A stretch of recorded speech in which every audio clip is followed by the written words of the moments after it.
दोस्तों आप सभी को स्वागत है आपके अपने YouTube चैनल पावरफुल मैथ पर। आज आप लोगों को मेंसुरेशन पढ़ाने जा रहे हैं। ये मेंसुरेशन का जो क्लास होगा फर्स्ट क्लास होगा। अगर मेंसुरेशन के बारे में आप लोगों को कुछ भी नहीं पता है तो आप इस क्लास में बने रहिएगा, बहुत आसानी से आपको मेंसुरेशन में समझ में आएगा।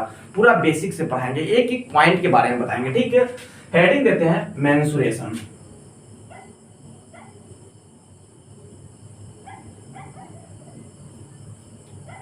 मेंसुरेशन, ये मेंसुरेशन का जो क्लास होगा ये फर्स्ट क्लास होगा, ठीक है।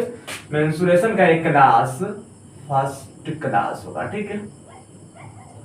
सबसे पहले मेंसुरेशन का मतलब क्या होता है? मेंसुरेशन का मतलब होता है क्षेत्रमिति, ठीक है। याद रखिएगा, मेंसुरेशन का मतलब होता है क्षेत्रमिति। लेकिन जानेंगे कि मेंसुरेशन के कितने भागों में बांटा गया है। याद रखिएगा, मेंसुरेशन के दो भागों में बांटा गया, ठीक है। मेंसुरेशन के दो भागों में बांटा गया है। मेंसुरेशन के कितने भागों में बांटा गया है? तो दो भागों में बांटा गया, ठीक है। फर्स्ट भाग में एरिया एंड पेरीमीटर बोलते हैं, ठीक है। फर्स्ट भाग में एरिया एंड पेरीमीटर को शामिल किया गया है, ठीक है। Area and perimeter, area and perimeter, जिसको हम लोग क्षेत्रफल और परिमाप और क्षेत्रफल या क्षेत्रफल और परिमाप के बारे में पढ़ना है, ठीक है। एरिया एंड पेरीमीटर में हम लोग को क्षेत्रफल और परिमाप के बारे में पढ़ना है। क्षेत्रफल और परिमाप के बारे में पढ़ना है, ठीक है। याद रखिएगा, एरिया एंड पेरीमीटर में क्षेत्रफल और परिमाप के बारे में पढ़ना है। लेकिन दूसरे भाग में हम लोग को वॉल्यूम के बारे में पढ़ना है। वॉल्यूम, जिसको हम लोग बोलते हैं आयतन। आयतन हम लोग को सेकेंड भाग में हम लोग को आयतन के बारे में पढ़ना है। लेकिन फर्स्ट भाग में याद रखिएगा, फर्स्ट भाग में एरिया एंड पेरीमीटर मतलब क्षेत्रफल और परिमाप के बारे में पढ़ना है, ठीक है। हाँ, इसमें जो फिगर जो बनेगा वह 2D डायमेंशन फिगर होगा, ठीक है। इसमें याद रखिएगा, इसमें जो भी फिगर बनेगा जिसके बारे में हम लोग पढ़ेंगे वह 2D डायमेंशन फिगर होगा। लेकिन वॉल्यूम में 3D डायमेंशन फिगर बनेगा। इसमें पूरा 3D डायमेंशन फिगर बनेगा, ठीक है। ध्यान दीजिएगा, हम लोग को क्षेत्रफल और परिमाप के बारे में किसके बारे में पढ़ना है, ठीक है। तो सबसे पहले त्रिभुज के बारे में पढ़ना है। सबसे पहले किसके बारे में पढ़ना है? त्रिभुज के बारे में पढ़ना है। हाँ, सिर्फ यह एक त्रिभुज के बारे में नहीं पढ़ना है, सारे त्रिभुज के बारे में पढ़ना है। समद्विबाहु त्रिभुज, विषमबाहु त्रिभुज, समबाहु त्रिभुज, सारा त्रिभुज के बारे में पढ़ना है, ठीक है। एरिया एंड पेरीमीटर, ठीक है। उसके बाद हम लोग को वृत्त के बारे में पढ़ना है। किसके बारे में पढ़ना है? वृत्त के बारे में पढ़ना है, ठीक है। ध्यान दीजिएगा, त्रिभुज को यहाँ ट्रायंगल नाम दे देते, ठीक है। ट्रायंगल, जिसको हम लोग त्रिभुज बोलते हैं, त्रिभुज, ठीक है। समझ में आ गया। उसके बाद सर्कल के बारे में पढ़ना है, ठीक है। सर्कल, जिसको हम लोग वृत्त बोलते हैं, ठीक है। सर्कल के बारे में पढ़ना है। उसके बाद हम लोग को क्वाड्रिलेटरल के बारे में पढ़ना है, ठीक है। ध्यान दीजिएगा, हाँ, उसके अर्धवृत्त के भी बारे में पढ़ना है। ध्यान रखिएगा कि अर्धवृत्त के बारे में पढ़ना है, वृत्त के भी बारे में पढ़ना है और अर्धवृत्त के भी बारे में पढ़ना है, ठीक है। लेकिन उसके बाद क्वाड्रिलेटरल के बारे में पढ़ना है।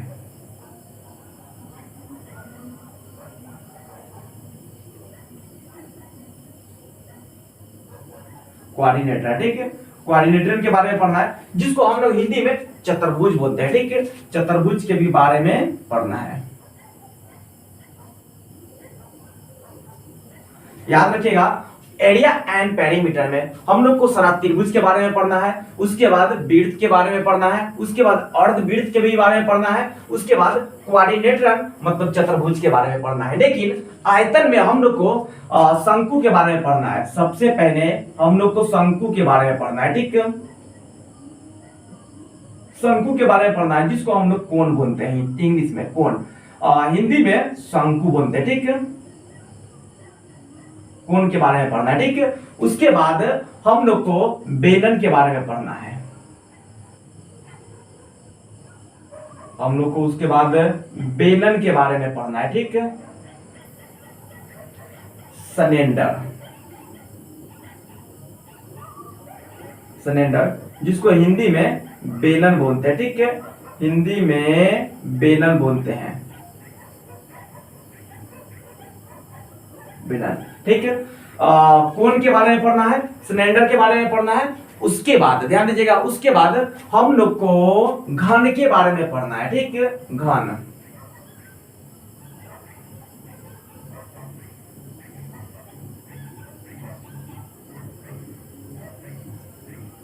उसके बाद हम लोग को घन के बारे में पढ़ना है। ठीक है,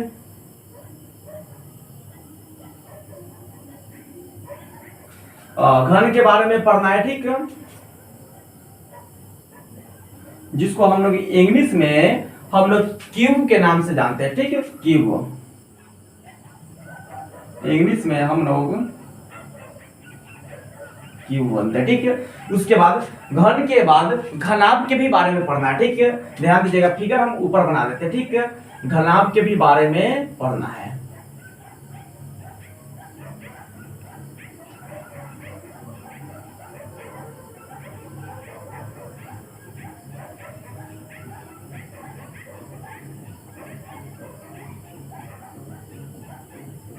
घनाभ के बारे में पढ़ना है, जिसको इंग्लिश में क्यूबाइड बोलते हैं। ठीक है, क्यूबाइड। ठीक है, जिसको हिंदी में घनाभ बोलते हैं, घनाभ। ठीक है, ध्यान दीजिएगा, पहले इसके बारे में समझा देते हैं। ठीक है, मेंसुरेशन के दो भागों में बांटा गया। ठीक है, पहला भाग में एरिया एंड पेरीमीटर के बारे में पढ़ना है, दूसरा भाग में वॉल्यूम के बारे में पढ़ना है। ठीक है, जिसको हम लोग एरिया एंड पेरीमीटर को क्षेत्रफल और परिमाप बोलते हैं और वॉल्यूम को आयतन बोलते हैं। ठीक है, उसके बाद यह जो फिगर बना है, त्रिभुज बना है, सर्कल बना है और चतुर्भुज बना है, ये सब जो फिगर है वह 2D डायमेंशन फिगर है। याद रखिएगा, एरिया एंड पेरीमीटर में हमको 2D डायमेंशन के बारे में पढ़ना, मतलब 2D डायमेंशन इसमें फिगर बनेगा। ये सब जो फिगर दिख रहा है सब 2D डायमेंशन फिगर है। ठीक है, लेकिन हम लोग को वॉल्यूम में 3D डायमेंशन फिगर के बारे में पढ़ना है। ठीक है, यह कोण है, ये भी 3D डायमेंशन फिगर है, यह बेलन है, ये भी 3D डायमेंशन फिगर है। ठीक है, ये भी 3D डायमेंशन फिगर है और ये भी 3D डायमेंशन फिगर है। ठीक है, तो समझ में आ गया होगा कि एरिया एंड पेरीमीटर में हमको सारा त्रिभुज के बारे में पढ़ना है,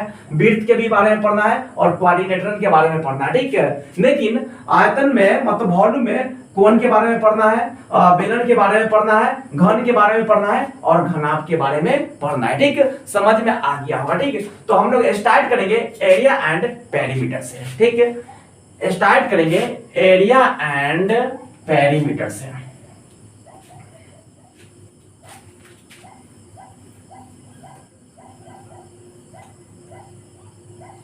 हेडिंग दे दीजिएगा एरिया एंड पेरीमीटर। ठीक है, एरिया एंड पेरीमीटर,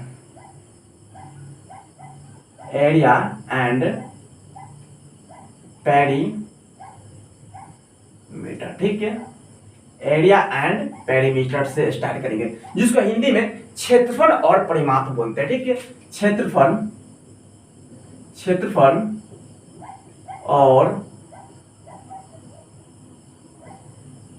परिमाप, क्षेत्रफल और परिमाप बोलते हैं। ठीक है, तो एरिया एंड पेरीमीटर में सबसे पहले हम लोग पढ़ेंगे किसके बारे में, तो त्रिभुज के बारे में पढ़ेंगे। स्टार्ट करेंगे समकोण त्रिभुज से, लेकिन सारा त्रिभुज के बारे में पढ़ेंगे, ये नहीं कि सिर्फ समकोण त्रिभुज के बारे में पढ़ेंगे, सारा त्रिभुज के बारे में पढ़ेंगे। ठीक है, लेकिन स्टार्ट करना है समकोण त्रिभुज से। समकोण त्रिभुज, समकोण त्रिभुज, जिसको इंग्लिश में राइट ट्रायंगल के नाम से जानते हैं, राइट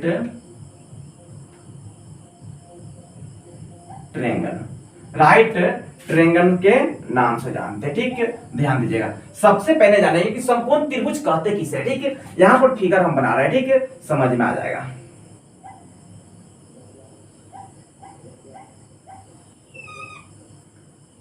इसका नाम दे दिए ए, इसका नाम दे दिए बी, इसका नाम दे दिए ठीक है सी। ठीक है, समझ में आ गया होगा।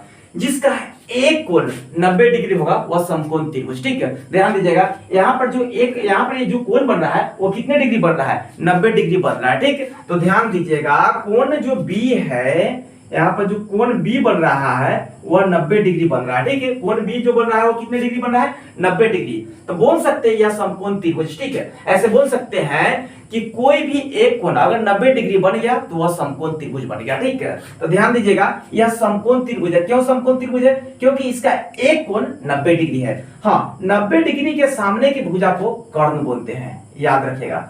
90 डिग्री के सामने की भुजा को कर्ण बोलते हैं। इंग्लिश में हाइपोटेनस के नाम से जानते हैं, जिसको एच से डिनोट करते हैं, ठीक है। समझ में आ गया होगा, ठीक है। किससे डिनोट करते हैं, एच से डिनोट करते हैं, ठीक है। अब ध्यान दीजिएगा इसको कर्ण बोलते हैं। हाँ, अगर ऐसे भी आप बोल सकते हैं कि त्रिभुज के सबसे बड़े, हाँ, समकोण त्रिभुज में सबसे बड़ी भुजा को कर्ण बोलते हैं, याद रखिएगा। समकोण त्रिभुज में सबसे बड़ी भुजा को कर्ण बोलते हैं। ये दोनों से बड़ा भुजा है, इसीलिए इसको कर्ण बोलेंगे। और कर्ण जो होता है वो कभी भी चेंज नहीं होता है। जो सबसे बड़ी भुजा रहेगा वह कर्ण होगा, और कर्ण कभी भी चेंज नहीं होता है। हाँ, चेंज होता है लंब और आधार। लेकिन अगर हम थीटा यहाँ पे ले लिए, ठीक है, थीटा हम सी पर यहाँ पर ले लिए, तो ध्यान दीजिए इसके सामने, जस्ट इसके सामने बन जाएगा वह लंब बन जाएगा, ठीक है। क्या बन जाएगा, लंब, जिसको हम लोग परपेंडिकुलर बोलते हैं, इंग्लिश में पी के नाम से जानते हैं, ठीक है। समझ में आ गया होगा। अब यह कर्ण बन गया, यह लंब बन गया, तो बचा एक। तो अब बचा हुआ क्या है, आधार। तुम बोल सकते हैं कि यह आधार बन गया। क्या बन गया, आधार। यह बन गया आधार, जिसको हम लोग इंग्लिश में बेस के नाम से जानते हैं। ऐसे शॉर्टकट में स्मॉल बी से लिखते हैं, ठीक है, स्मॉल बी लिखते हैं, ठीक है। समझ में आ गया होगा। फिर समझा देते हैं, अगर थीटा ए है तो थीटा के सामने की भुजा लंब होगा। जब यह कर्ण बन गया, क्योंकि सबसे बड़ी भुजा कर्ण होता है, यह कर्ण बन गया, यह लंब हो गया, तो ये क्या होगा, आधार होगा। समझ में आ गया होगा। अगर नहीं समझ में आया तो यहाँ पर ध्यान दीजिएगा, दूसरे फिगर में, अगर हम दूसरे फिगर में बताते हैं, ठीक है।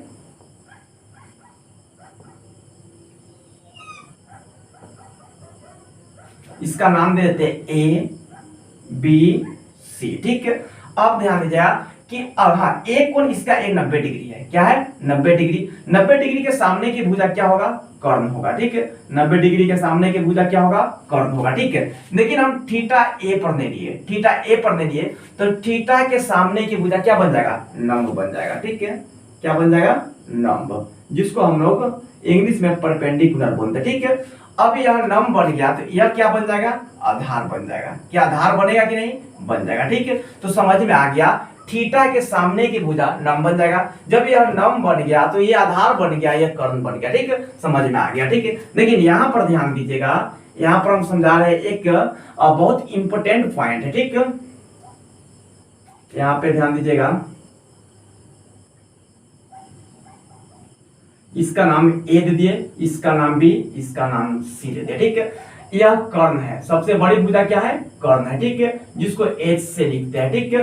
अब ध्यान दीजिएगा, थीटा हम यहाँ पे ले लिए, जब यहाँ पर थीटा ले लिए तो यह क्या बन गया, लंब बन गया, ठीक है, जिसको हम लोग परपेंडिकुलर बोलेंगे। क्या बनेंगे, परपेंडिकुलर, ठीक है। अब ध्यान दीजिएगा, लंब यह बन गया तो आधार मतलब बेस तो ए बन जाएगा, ठीक है। या क्या बन जाएगा, बेस बन जाएगा, ठीक है। समझ में आ गया, या क्या बन जाएगा, बेस बन जाएगा, ठीक है। लेकिन यहाँ पर एक पॉइंट जानना है कि ए, ध्यान दीजिए, ए की सामने के भुजा स्मॉल ए से डिनोट करते हैं, ठीक है। याद रखिएगा, ये बहुत इंपॉर्टेंट पॉइंट है कि ए के सामने की भुजा स्मॉल ए से लिखते हैं, ठीक है। ए की सामने यही ना है तो इसको स्मॉल ए से डिनोट करते हैं, ठीक है। अब ध्यान दीजिएगा, सी के सामने, तो सी के सामने यही भुजा है ना, तो इसको स्मॉल, ध्यान दीजिएगा, इसको हम स्मॉल सी से डिनोट करते हैं। किससे डिनोट करते हैं, स्मॉल सी से डिनोट करते हैं, ठीक है। इसको लिख देते हैं लंब परपेंडिकुलर, ठीक है। ध्यान दीजिएगा, सी के सामने की भुजा को स्मॉल सी से डिनोट करते हैं, ठीक है। समझ में आ गया, सी के सामने की भुजा को स्मॉल सी से डिनोट करते हैं, लेकिन बी के सामने की भुजा को, बी के सामने की भुजा को स्मॉल बी से डिनोट करते हैं। समझ में आ गया, ठीक है। अब यहाँ पर ध्यान दीजिएगा कि अब समकोण त्रिभुज के भुजा होने का शर्त पता करना पड़ेगा। मान लीजिए कि आपको 3 भुजा दे दिया, 3 4 5 है, और ये पूछा जाएगा कि समकोण त्रिभुज के भुजा है कि नहीं, तो आपको पूछा जाएगा कि समकोण त्रिभुज के भुजा है कि नहीं, तो बताना पड़ेगा, ठीक है। तो ध्यान दीजिएगा, समकोण त्रिभुज के भुजा कैसे पता किया जाएगा कि ये समकोण त्रिभुज के भुजा है, ठीक है।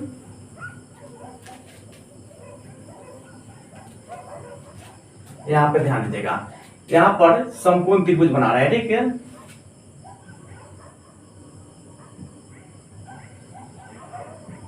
इसका नाम दे दिए ए, इसका नाम दे दिए बी, इसका नाम दे दिए सी, ठीक है। अब ध्यान दीजिएगा, ये सबसे बड़ी भुजा है, इसको हम कर्ण बोलेंगे। सबसे बड़ी भुजा को क्या बोलेंगे? कर्ण बोलेंगे, ठीक है। यह सबसे बड़ी भुजा है, कर्ण होगा, ठीक है। अब ध्यान दीजिएगा, थीटा हम यहाँ पे ले लेते हैं, ठीक है। थीटा यहाँ पे ले लिए तो यह थीटा के जस्ट सामने की भुजा क्या बन जाएगा? लंब बन जाएगा। क्या बन जाएगा? लंब, जिसको परपेंडिकुलर बोलेंगे, ठीक है। अब नीचे यह कर्ण बन गया, यह लंब बन गया, तो यह आधार बनेगा, यह आधार बन जाएगा, क्योंकि एक ही बचा हुआ है, इसको इंग्लिश में बेस कहते हैं, ठीक है। अब ध्यान दीजिएगा कर्ण, अब ध्यान दीजिएगा, यह पूरा जो है वह 5 सेंटीमीटर दे दिया, 5 सेंटीमीटर, ठीक है। यहाँ पर ध्यान दीजिएगा 5 सेंटीमीटर, ठीक है, 5 सेंटीमीटर दे दिया। यह जो दिया बी से लेकर सी तक, बी से लेकर सी तक 4 सेंटीमीटर दे दिया। कितने दे दिया? 4 सेंटीमीटर, ठीक है। और ए से लेकर बी तक, ठीक है, ए से लेकर बी तक 3 सेंटीमीटर दे दिया। कितने दे दिया? 3 सेंटीमीटर, ठीक है। समझ में आ गया होगा आपको, 3 यहाँ सेंटीमीटर दिया हुआ है, ठीक है। 3 सेंटीमीटर दे दिया। कितने दे दिया? 3 सेंटीमीटर। उसके बाद आपको पूछा जाएगा कि यह समकोण त्रिभुज की भुजा है कि नहीं, ठीक है। तो इसका शर्त होता है, इसका फॉर्मूला एक होता है P square plus B square equal to H square. अगर आप हिंदी में बोलना चाहते हैं, अगर आप हिंदी में बोलना चाहते हैं तो इसको क्या बोलिएगा? तो ध्यान दीजिएगा, लंब के स्क्वायर प्लस आधार के स्क्वायर इक्वल टू कर्ण के स्क्वायर, ठीक है। बोल सकते हैं दोनों छोटी भुजा के वर्गों के योग, दोनों छोटी भुजा के वर्गों के योग बड़ी भुजा के योग मतलब बड़ी भुजा के वर्ग के बराबर होगा, ठीक है। ध्यान दीजिएगा, दोनों छोटी भुजा के स्क्वायर करेंगे, उसके बाद इसका स्क्वायर करेंगे। अगर दोनों बराबर आ गया तो समझ जाइए समकोण त्रिभुज की भुजा है। इसीलिए बोलते हैं दोनों छोटी भुजा के वर्गों के योग बड़ी भुजा के योग के बराबर होगा या वर्ग के बराबर होगा, ठीक है। समझ में आ गया होगा, इसमें योग नहीं वर्ग बोलेंगे, ठीक, वर्ग के बराबर होगा, ठीक है। ध्यान दीजिएगा, यह परपेंडिकुलर के स्क्वायर हम चेक कर देते हैं। तो परपेंडिकुलर यह है 3, तो हम लिख सकते हैं 3 के स्क्वायर, है ना। 3 के स्क्वायर प्लस बी, बेस मेरे पास कितना है? 4 है ना। बेस बी, बेस यह है 4, तो हम लिख लेंगे 4 के स्क्वायर, ठीक। इक्वल टू हाइपोटेनस मतलब कर्ण कितना है? 5, तो 5 के स्क्वायर, ठीक है। कितना के स्क्वायर? 5 के स्क्वायर, ठीक है। अब ध्यान दीजिएगा 3 के स्क्वायर कितना होगा? 9 होगा, ठीक है। 4 के स्क्वायर कितना होगा? 16 होगा, ठीक। इक्वल टू 5 के स्क्वायर कितना होगा? 25 होगा। 16 और 9 कितना होगा? 25 होगा। क्या 25 होगा कि नहीं होगा? और यह 25 होगा। क्या बराबर आ गया कि नहीं? बराबर आ गया। तो हम बोल सकते हैं कि यह समकोण त्रिभुज के भुजा है। ध्यान दीजिएगा, अगर दोनों छोटी भुजा के वर्गों के योग सबसे बड़ी भुजा के योग के बराबर आ जाएगा, वर्ग योग के बराबर आ जाएगा, तो समझ जाइए कि समकोण त्रिभुज के भुजा है, ठीक है। समझ में आ गया होगा। लेकिन अगर मान लीजिए कि अगर ऐसे इसको हम 6 सेंटीमीटर कर देते हैं, इसको हम 6 सेंटीमीटर दे देते हैं, ठीक है।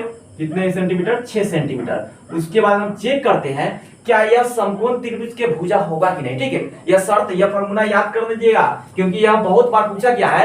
इस 3 दे देगा, 3 4 5 पूछा जाएगा कि यह समकोण त्रिभुज के भुजा है कि नहीं, या 3 4 6 दे देगा, पूछा जाएगा समकोण त्रिभुज के भुजा है कि नहीं। आप तो अंदाजे बता दीजिएगा, गलत हो जाएगा, ठीक है। ध्यान दीजिएगा, आपको बता रहे हैं, यह दे दिए कर्ण लंब दे दिए 3, आधार दे दिए 4 और कर्ण दे दिए 6। उसके बाद हम पूछ रहे हैं क्या यह समकोण त्रिभुज के भुजा है कि नहीं, ठीक। तो चेक कर देते हैं। पी मेरा परपेंडिकुलर थीटा है, तो लंब ये बनेगा, यहाँ लिखा हुआ है तो 3 के स्क्वायर, तो 3 के स्क्वायर। ध्यान दीजिएगा, यहाँ पर लिख रहे हैं 3 के स्क्वायर, ठीक है, प्लस बी आधार कितना है मेरे पास? 4, तो 4 के स्क्वायर, ठीक है। यहाँ पर कर रहा है 4 के स्क्वायर, ठीक है। एच मेरे पास कितना है? 6 है, तो 6 के स्क्वायर, ठीक है, 6 के स्क्वायर, ठीक है। अब ध्यान दीजिएगा 3 के स्क्वायर कितना होगा? 9 होगा, ठीक है, प्लस 4 के स्क्वायर कितना होगा? 16 होगा, ठीक है। 6 के स्क्वायर कितना होगा? 36 होगा। 16 और 9 को जोड़ेंगे, ध्यान दीजिएगा, 16 और 9 को जोड़ेंगे तो कितना आएगा? 25 आ जाएगा। कितना आ जाएगा? 25 आएगा और यह 36। क्या यह बराबर हुआ? नहीं बराबर हुआ, तो बोल सकते हैं कि यह समकोण त्रिभुज के भुजा नहीं है। हाँ, ये नहीं कि ये दोनों नहीं है, यह तीनों समकोण त्रिभुज के भुजा नहीं होगा। क्यों? क्योंकि यह इसका शर्त है कि दोनों छोटी भुजा, दोनों छोटी, तो दोनों ये छोटी है, दोनों के योग के वर्ग के योग प्लस वर्ग की भुजा के वर्ग के बराबर आना चाहिए, वर्ग के बराबर आना चाहिए। क्या बराबर आया? नहीं आया, तो यह समकोण त्रिभुज के भुजा नहीं है। समझ में आ गया होगा, ठीक है। लेकिन एक पॉइंट और आपको समझना, इसी फार्मूला से बनता है। मान लीजिए कि आपको परिमाप निकालना है, यहाँ पर अभी लिखिएगा नहीं, आपको समझा रहे हैं, परिमाप आगे बताएंगे हम। अगर मान लीजिए कि आपको बोला जाएगा परिमाप निकालने के लिए, समकोण त्रिभुज के परिमाप बोला जाएगा, इसका फॉर्मूला, परिमाप निकालने का फॉर्मूला होता है a प्लस बी प्लस सी। मतलब ये समतल सतह को जोड़ देंगे, ये तीनों समतल सतह को जोड़ देंगे तो यह परिमाप निकल जाएगा। लेकिन ध्यान दीजिएगा, मान लीजिए कि यह आपको यह नहीं दिया जाएगा, यह भुजा नहीं दिया जाएगा, आपको कर्ण दे दिया गया है, उसके बाद आधार दे दिया, बोल देगा कि कर्ण इतना है और 4 इतना है, उसके बाद कहेगा कि समकोण त्रिभुज के परिमाप निकाले, या ऐसे बोला जाएगा एक समकोण त्रिभुज की भुजा जिसका कर्ण है 6 सेंटीमीटर, जिसका आधार है 4 सेंटीमीटर, तो उसका परिमाप बताए। ठीक, तो आप क्या परिमाप निकाल सकते हैं? नहीं निकलेगा। क्यों नहीं निकलेगा? जब तक हमको यह नंबर नहीं पता होगा तो क्या परिमाप आप निकाल सकते हैं? नहीं निकाल सकते हैं। तो कर्ण तो दे दिया गया है, आधार दे दिया गया है, क्या हमको नंबर पता है? क्योंकि यहाँ नंबर का जरूरत है, नंबर नहीं पता है, इसलिए परिमाप नहीं निकलेगा। क्षेत्रफल भी नहीं निकलेगा। क्षेत्रफल का फॉर्मूला होता है, ध्यान दीजिएगा, समकोण त्रिभुज का क्षेत्रफल निकालने के लिए फॉर्मूला तो 1/2 आधार गुना ऊंचाई, यही ना होता है। तो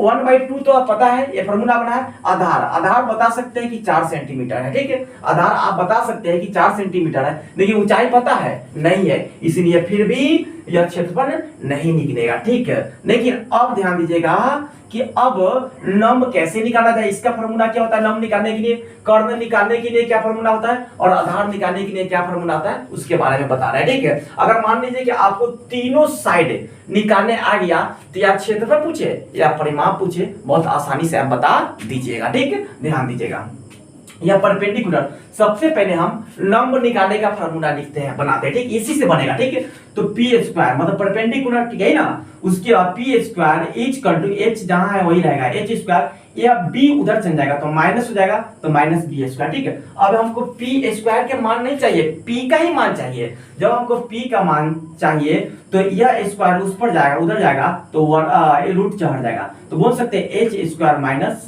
बी स्क्वायर। ठीक है, एच स्क्वायर माइनस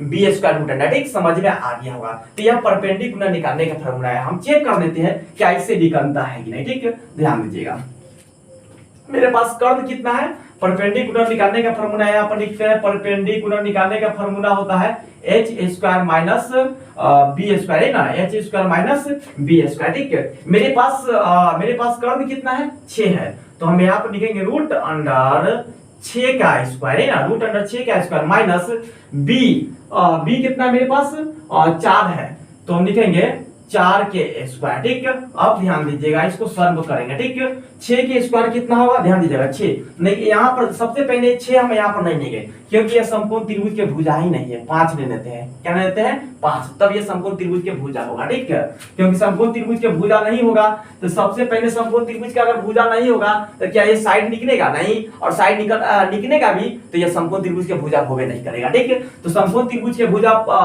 3, ध्यान दीजिएगा, 3 4 5 होता है, तो हम 5 और 4 ले लेते हैं, नंबर निकल जाएगा। ठीक, ध्यान दीजिएगा, तो समकोण त्रिभुज के भुजा नहीं था, इसीलिए हम 6 के मिटा दिए, 5 में लेते हैं। ठीक है, तो 5 के स्क्वायर। ठीक है, 5 के स्क्वायर कितना होगा, 25, माइनस 4 के स्क्वायर कितना होगा, 16। अब हम घटाएंगे 25 और 16, 25 में से 16 गया, कितना बचेगा, 9 बचेगा। क्या बचेगा कि नहीं बचेगा, 9 बचेगा। ठीक है, तो यहाँ पर हम लिख दिए 9। ठीक है, क्या लिखिए 9। अब 9 का वर्गमूल कितना होगा, 3 होगा। ठीक है, 3 होगा कि नहीं होगा, तो हम यहाँ पर 3 लिख दिए। मेरे पास नंबर पता चल गया कि 3 है। क्या ये समकोण त्रिभुज की भुजा इस फार्मूला पर चेक करेंगे तो निकलेगा कि नहीं, होगा कि नहीं, हो जाएगा, क्योंकि 3 के स्क्वायर 9, 4 के स्क्वायर कितना, दोनों छोटी भुजा के 3 के स्क्वायर 9, 4 के स्क्वायर 16, 16 और 9 25, 5 के स्क्वायर 25। क्या समकोण त्रिभुज के भुजा हो गया कि नहीं, हो गया। तो समझ में आ गया होगा कि परपेंडिकुलर निकालने के लिए परपेंडिकुलर निकालने के लिए यही फार्मूला का उपयोग किया जाता है। ठीक है, समझ में आ गया होगा कि आपको अगर पूछा दो भुजा दे दिया जाएगा, उसके बाद आपको बोलेगा कि नंबर निकालने के लिए या क्षेत्रफल निकालने के लिए, तो आप इस फार्मूला से पहले इस फार्मूला से पहले साइड निकाल लीजिएगा, मतलब भुजा निकाल लीजिएगा, उसके बाद आप क्षेत्रफल निकाले या परपेंड जो भी निकालना है वो निकल जाएगा। ठीक है, समझ में आ गया होगा। लेकिन ध्यान दीजिएगा, इसी फार्मूला से ध्यान दीजिएगा, हमको जो यह लिखना है परपेंडिकुलर निकालने का फार्मूला है। आप कॉपी में नोट बनाकर लिखते जाइएगा। ठीक है, यह क्या निकालने का फार्मूला है, यह जो लिखने का वह परपेंडिकुलर लिखने का। ठीक है, लेकिन इसी फार्मूला से ध्यान दीजिएगा, इसी फार्मूला से। ठीक है, हम यहाँ 1 बाय 1 करके लिख देते हैं। पहला फार्मूला ये, ठीक, ये तो समकोण त्रिभुज के भुजा चेक करने का है। ठीक, दूसरा फार्मूला लिखने का इसी formula P square plus B square equal to H square. अब हमको आधार निकालना है। क्या निकालना है? आधार। हम इसको मिटा देते हैं, ये दोनों भुजा लेते हैं, अब देखते हैं कि आधार निकलता है कि नहीं। ठीक, तो ध्यान दीजिएगा, हमको बेस निकालना है, तो यहाँ पर बी स्क्वायर, ठीक है, इक्वल टू एच स्क्वायर, या पी स्क्वायर उधर जाएगा तो माइनस क्या होगा, पी स्क्वायर। ठीक है, हमको बी का मान चाहिए, बी स्क्वायर का मानना चाहिए बी का, तो हम यहाँ पर लिख दिए बी, इस पर रूट चढ़ जाएगा H square minus P square. Root क्यों चढ़ा? क्योंकि इसका स्क्वायर इस पर इधर गया तो वह रूट में चल जाएगा। किस में चल जाएगा? रूट में। ठीक है, अब हम चेक कर लेते हैं क्या इससे बेस निकलेगा कि नहीं, मतलब आधार निकलेगा कि नहीं। मान लीजिए आपको कर्ण दे दिया और नम दे दिया, कह देगा आधार निकालने के लिए, क्या आधार उससे निकलेगा कि नहीं। ठीक है, चेक कर लेते हैं।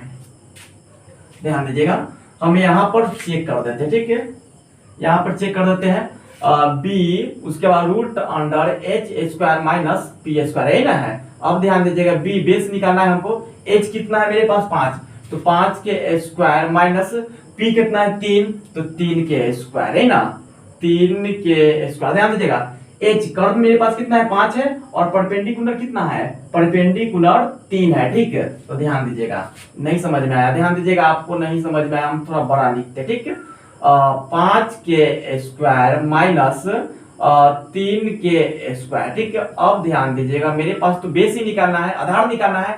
अब ध्यान, 5 के स्क्वायर क्या होगा 25, 3 के स्क्वायर 9। ठीक है, बेस निकालना है, 25 में से 9 गया तो कितना होगा 16 बचेगा, और 16 का वर्गमूल कितना होगा 4 होगा।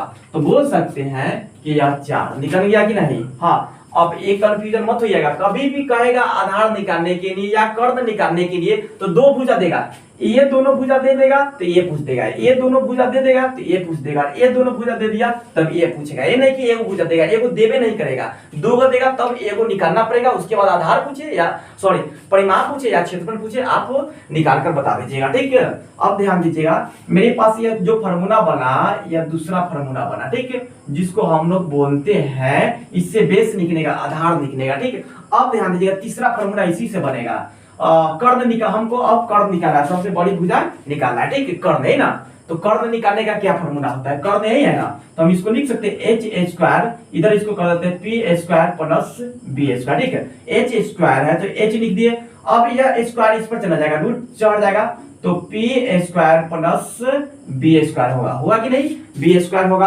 अब ध्यान दीजिएगा, इस फार्मूला से अब चेक करते हैं क्या कर्ण निकलता है कि नहीं। ठीक है, तो ध्यान दीजिएगा, यही फार्मूला है, हम यहाँ पर चेक कर देते हैं। ठीक है, ठीक है, फार्मूला ये है, फर्स्ट फार्मूला, यह दूसरा फार्मूला है। ठीक है, यह बेस देखो, ध्यान दीजिएगा, यह परपेंडिकुलर निकालने का, नंबर निकालने का फार्मूला है, यह आधार निकालने का फार्मूला है, यह कर्ण निकालने का फार्मूला है। ठीक है, अब ध्यान दीजिएगा, हम चेक कर देते हैं क्या इससे कर्ण निकलता है कि ऐसा ही हम बोल रहे हैं। ठीक है, ध्यान दीजिएगा, हम चेक करके बता देते हैं। ठीक है, फार्मूला है एच निकालने का, कर्ण निकालने का, root under P square plus B square. ध्यान दीजिएगा, यह प्लस होगा, इसमें दो को में माइनस होगा। ध्यान दीजिएगा, जब हम दोनों छोटका भुजा को जोड़ेंगे तब ना बड़का भुजा निकलेगा, दोनों छोटका भुजा के जोड़ेंगे तो बड़का भुजा निकलेगा, तो कर्ण निकलेगा, इसीलिए प्लस। अब एक बड़ा भुजा पता है और एक छोटा भुजा पता है, और छोटा निकालने तो बड़ा में से छोटा घटाएंगे तब ना, तो माइनस बना लगेगा। तो अब मान लीजिए कि ये भी बड़ा है और ये छोटा है, अगर ये पूछेगा तो ई घटेगा तब ना इसमें माइनस छोटा आएगा, तो माइनस बना 2 लगेगा। ठीक है, नहीं तो फार्मूला याद कर लीजिए, अभी बताए हैं। ठीक है, एच मेरे पास पता नहीं, एच इसको मिटा देते, ठीक है, क्योंकि हमको निकालना है। दो भुजा दे दिया गया है 3 और 4, तो हमको कह रहा है एच निकालने के लिए, ठीक है। ध्यान दीजिएगा मेरे पास परपेंडिकुलर कितना है 3 है, तो लिख सकते हैं परपेंडिकुलर 3, यहाँ पर लिख देते हैं 3 का स्क्वायर प्लस बेस मेरे पास कितना है 4 है ना, बेस 4 है तो 4 का स्क्वायर, ठीक है। अब ध्यान दीजिएगा 4 का स्क्वायर, 3 के स्क्वायर कितना होगा 9 होगा, ठीक। 3 के स्क्वायर 9 होगा, प्लस है तो प्लस 4 के स्क्वायर 16 होगा। अब हम जोड़ देंगे 16 और 9 कितना होगा 25, 25 का वर्गमूल कितना होगा 5 होगा, क्या होगा 5 होगा। तो हम कह सकते हैं कि मेरे पास जो कर्ण निकल के आया वो 5 सेंटीमीटर है, ठीक है। हम यहाँ पर 5 सेंटीमीटर लिख देते हैं, ठीक है। यहाँ पे 5 सेंटीमीटर लिख देते, 5 सेंटीमीटर, ठीक है। समझ में आ गया, समझ में आ गया होगा, ये भी सेंटीमीटर लिख देता है, ठीक है। ध्यान दीजिएगा जब यह दोनों देगा तब यह पूछेगा, या यह दोनों देगा तब यह पूछेगा, या ये दोनों देगा तो यह पूछेगा, ठीक है। समझ में आ गया, तीनों का फॉर्मूला हम बता दी है। अब इसके बाद परिमाप पूछे या क्षेत्रफल पूछेगा, बहुत आसानी से आप बता दीजिएगा, ठीक है। ध्यान दीजिएगा परिमाप समकोण त्रिभुज का है परिमाप, ठीक है। परिमाप अगर आपसे पूछ देगा परिमाप बताने के लिए तो a प्लस बी प्लस सी सभी समतल सतह को जोड़ेंगे तो वह परिमाप समतल, यहां से लेकर यहां से लेकर यहां सब जोड़ देंगे तो क्या होगा परिमाप निकल जाएगा, ठीक है। ए थोड़ा देर पहले बताया कि ए के सामने के भुजा के स्मॉल ए से, तो मेरे पास ए कितना है 4, तो 4 लिख दिया, ठीक है। बी तो बी के सामने की भुजा को स्मॉल बी से लिखते हैं, थोड़ा देर पहले बताया है, तो 5 यहाँ लिख दिए, मेरे पास 5 हो गया। सी कितना है स्मॉल सी है, सी का मान 3 है, क्योंकि सी के सामने के भुजा के स्मॉल सी से डिनोट करते हैं, मतलब सी का मान होगा, ठीक है। तो यहाँ 3 लिख दिया, ठीक है। अब ध्यान दीजिएगा 3 लिख दिया, अब जोड़ते 4 और 5, 4 5 9 और 10 11 12, हम बोल सकते हैं कि 12 मेरे पास आ गया परिमाप, 12 मीटर। अगर सेंटीमीटर है तो सेंटीमीटर, अगर सेंटीमीटर स्क्वायर है तो सेंटीमीटर स्क्वायर, ठीक है। 4 centimetre plus 5 centimetre plus 4 centimetre 5 centimetre और 3 सेंटीमीटर है ना था, 3 सेंटीमीटर सबको जोड़ेंगे तो आपको हो जाएगा 12 सेंटीमीटर, कितना आएगा 12 सेंटीमीटर, ठीक है। समझ में आ गया, ठीक है। हमको अगर परिमाप कहेगा निकालने के लिए तो आसानी से निकाल देंगे, ठीक है। समझ में आ गया, तो परिमाप निकालने का यही फॉर्मूला होता है, ठीक है। यह परिमाप निकालने का फॉर्मूला है। लेकिन अगर आपको बोला जाएगा परिमाप अगर चेंज करके देगा तो परिमाप निकालने के लिए बोला जाएगा तो सभी सतह को जोड़ देंगे या इस फॉर्मूला को बैठा देंगे, ठीक। हाँ, क्षेत्रफल निकालने के लिए फॉर्मूला क्या होता है, इस पर देखिए। क्षेत्रफल अगर पूछ देगा कि समकोण त्रिभुज के 2 भुजा दे देगा, उसके बाद कहेगा क्षेत्रफल, जो भुजा नहीं दिया गया है वो भुजा पहले निकालना पड़ेगा, उसके बाद क्षेत्रफल बताना पड़ेगा, ठीक। क्षेत्रफल का फॉर्मूला होता है 1/2 गुना आधार गुना ऊंचाई। अब सबसे पहले जानेंगे ऊंचाई के बारे में। ऊंचाई का मतलब हाइट, मान लीजिए कि इसे सीधा गिराएंगे तब नहीं ये हाइट थोड़ी हुई, तो तिरछी ऊंचाई है। हाइट का मतलब यहां से लेकर यहां तक जो होगा वह हाइट होगा, ठीक है। समझ में आ रहा होगा, ठीक। तो वह क्षेत्रफल निकालने के लिए इसी पर निकाल देते हैं क्षेत्रफल, क्योंकि हमको सारा भुजा पता है, इसलिए इस पर निकाल देते हैं, ठीक है। ध्यान दीजिएगा 1/2 आधार कितना है मेरे पास, आधार यही ना है तो 4 सेंटीमीटर, तो लिखेंगे 4 सेंटीमीटर गुना ऊंचाई कितना है 3 सेंटीमीटर, तो लिखेंगे 3 सेंटीमीटर, ठीक है। ये 2 से कटेगा कितने मरतब 2 मरतब कटेगा, ठीक है। अब ध्यान दीजिएगा 2 मरतब कटेगा तो 2 के बाद 3 मरतब पड़ेगा कितना 6 सेंटीमीटर में सेंटीमीटर से गुना करेंगे तो सेंटीमीटर स्क्वायर आएगा, क्या आएगा सेंटीमीटर स्क्वायर आएगा। अगर इसको चेंज भी कर दिया जाएगा तो इसी फॉर्मूला से यह समकोण, अब यह 1/2 आधार गुना ऊंचाई सिर्फ यह समकोण त्रिभुज पर नहीं लगेगा, सारा त्रिभुज पर लगेगा, लेकिन एक शर्त रहेगा कि उसका हाइट पता करना पड़ेगा। हाइट का मतलब ऊंचाई पता करना पड़ेगा तब वह इस फॉर्मूला लगेगा, ठीक है। तो समझ में आ गया होगा। अगले दिन पहले कुछ क्वेश्चन कराएंगे, उसके बाद फिर हम आगे बेसिक पढ़ाएंगे, ठीक है। तो आज के लिए इतना ही, नेक्स्ट डे मिलते हैं। अगर वीडियो बहुत अच्छा लगा, सबसे अच्छा लगा, तब आप कमेंट करके बताइए कि पार्ट अगला बनाए कि नहीं।